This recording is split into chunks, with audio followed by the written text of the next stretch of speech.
এবার নতুন লুকে ভক্তদের নজর কাড়তে গিয়ে ট্রোলের মুখে পড়লেন অভিনেত্রী শুভশ্রী গাঙ্গুলী।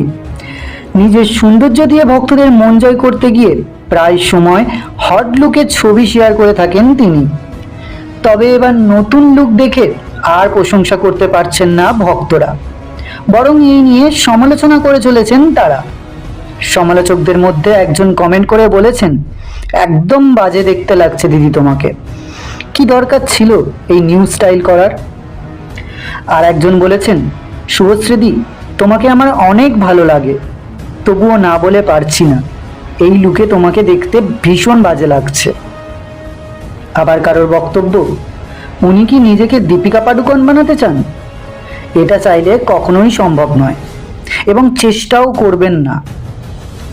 তো বন্ধুরা, শুভশ্রীর এই লুক আপনার কাছে কেমন লেগেছে? আপনার মতামতটি অবশ্যই কমেন্ট করে জানাবেন।